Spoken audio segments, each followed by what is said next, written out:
Hey guys, we're here with Mondays with Meeks. I'm in the Health Sciences Center, and today we're going to explore a secret room.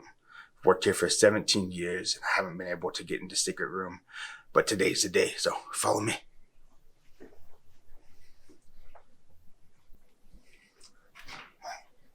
on, it's right over there. So, I found out about this door like 10 years ago, and just never had a reason to get in there. But today, we're going to do it.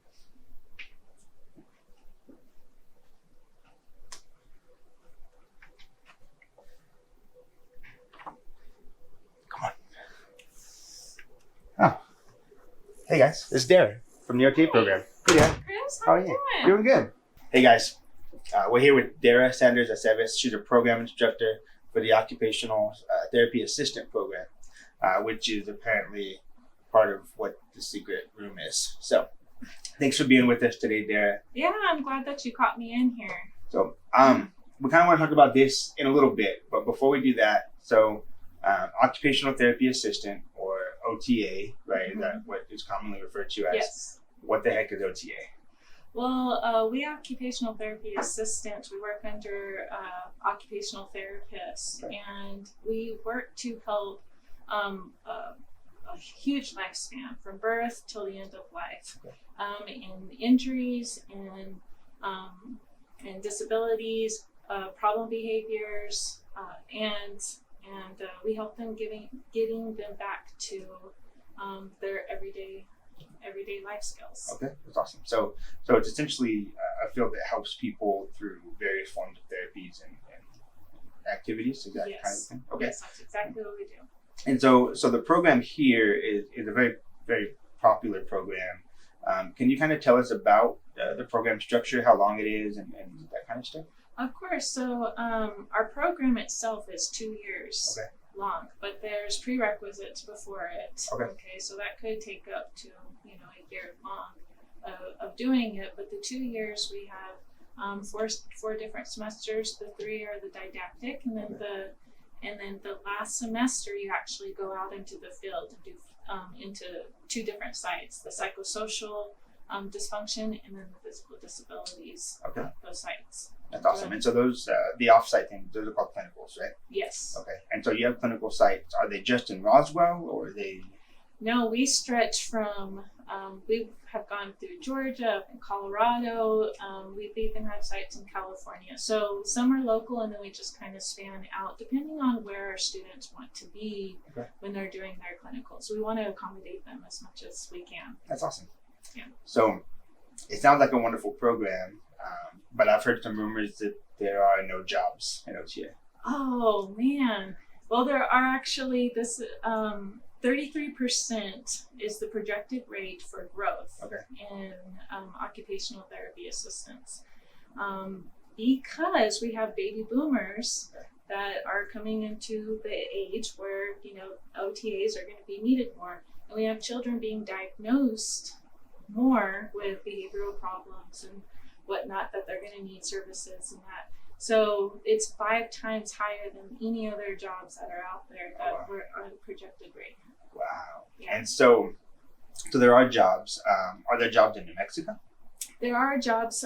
Currently, we have 160 jobs. We have some jobs because of the pandemic, but there's 160 jobs in New Mexico. And in the neighboring states, we have over 5,000 jobs. That's amazing. So there's definitely not a shortage of jobs, and it sounds like the demand is going to keep going up. Keep going up, especially in New Mexico. So, I mean, salary-wise, do these students or graduates, are they making any kind of money? Yes. As soon as they graduate, you're looking at making $51,000 to $60,000 in New Mexico. Wow. It's an annual salary. Right. So the salary is very, very comparable, very competitive. Yes. That's awesome. Yes. Okay. So in between graduating with a degree and getting a job, are there any kind of exams or licensures that the students have to have? So after the students have completed the program and their fieldwork requirements, they're able to graduate PEN and then sit down for our National Board Certification of Occupational Therapy, which is NEPCOT. Okay. and it's pretty pricey, but we make sure that we give what we can to the students to do that. Okay. And is that when they sit for that, is that required to be able to work in the field? Yes, sir. Okay, that's awesome. Yes. Cool. So tell us a little bit about the apartment. Right, this is just technically an apartment. It's not a secret room.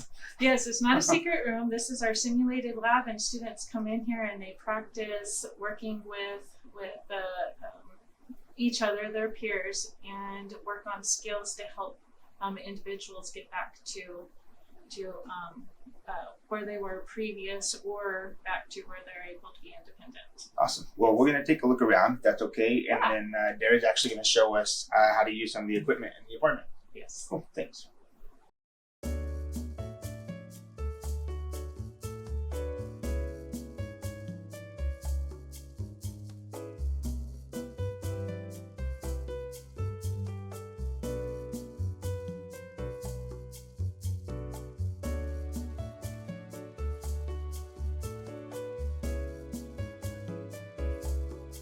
So Dara, the apartment's great. I had a look around. Thanks for that.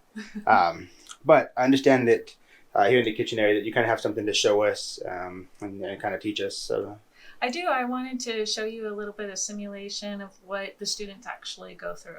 So we're going to do a case scenario with you're going to act as a 68-year-old woman. Okay. And you are a dominant hand amputee. Okay. So some of the devices that we have a rocker knife. You'll hold in the hand, and you know how you do this motion when you're cutting? Right. This one you just have to rock back and forth. Okay. We also have some other ones. This one is a full grip, and you can use this to rock back and forth. Awesome. Okay. And then this one, it's a full grip. You know how you hold the knife like this? Right. This one's a full grip like this. So you can use any one of these. And this board right here is made for people who, have one upper extremity. Okay. You have a piece of bread here, some toast right here. What you're going to do is butter it and cut it. Okay. So I want you to put your hand in your pocket. Okay. So I'm gonna put my dominant hand in my pocket so I'm not tempted to use it.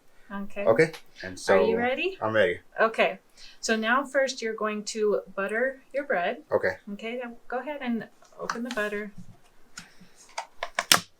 Good. And then go ahead and put your bread in the corner right there. And this stops it from sliding off. So keep it moving around. Yes. And then grab your knife. Okay. And put some butter on there. And I want you to slather it on there. Pushing up against the wall of this. There you go. Okay. Just like that. Oops. It's a little different with your non-dominant hand. Yeah, it's a lot harder. A lot more difficult. Okay. All right. So now you're going to push your bread into the center of your board. And I want you to cut it in half. You can either use the rocker knife or this guy right there. I'll check. I'll give this one a try. Okay. So, like this? Yes, sir. In half? Or at an angle? However you want it. This is your bread. Oh, man.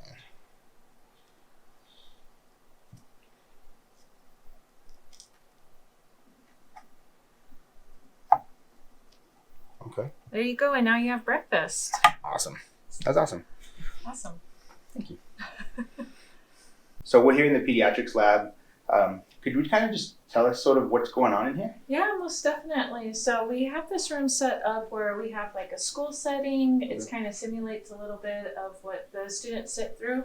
And then the rest of it is what a pediatric a clinic or outpatient rehab would look like. Okay, yeah. Cool. And so I see that these blocks are out. Can you kind of tell me a little bit about what these might be used for? Yeah, most definitely. We have tons of things in here, but this one in particular, we use them for a whole bunch of different activities for our students. But say we want to stack them. So if I say, hey, Chris, I want you to go ahead and stack these, you're going to go one by one using these fingers. We call it a 3-pinch hold. Okay. You just stack just like this, and it simulates a child who's in school that can go like this. That's awesome. And that way that they're able to start shifting and start stacking and being able to participate in school. That's awesome. Well, thank you. All right, guys. So we're in the is it the adult lab? Yes, sir. It's the adult lab. Cool. So Dara's gonna walk me through. We've got Martina here. She's gonna assist us. Super excited. And Dara's gonna walk me through how to do a minimal assisted transfer. So you want to kind of tell me where to start? Yeah, most definitely. So first, we always want to check on our safety. Okay. Okay. So Martina already has a gait belt on. We want to make sure that gait belt's on her. So you're not pulling on her shirt, on her pants.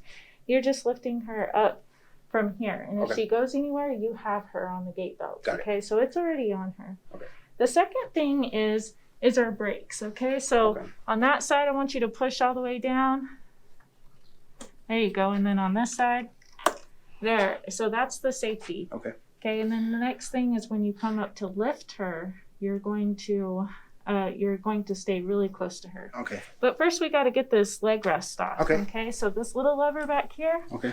You're gonna take this off. Have you move your foot for me for a second, and then swing it out. There you go. Sweet. Okay. All right. Now you're gonna instruct Miss Martina to come out. Okay. If you could scoot a little bit closer to the edge for me. Awesome. There you go. And now you're gonna get really close to her. Alrighty. Hello. All right. So I'm gonna grab on either side. Mm-hmm. Okay. Like this. Yes, sir. Okay. And so then count on three. Okay. 1, 2, 3. If you could stand for me. Okay. Awesome. Thank you so much. Good job. All right, guys. So as you can see, with some great instruction, learning a lot of good stuff here in the OTA program. I want to thank again Dara and Martina for helping us with the demonstration today. Thanks for watching this week's episode. Like and share on Facebook. And like and subscribe on YouTube.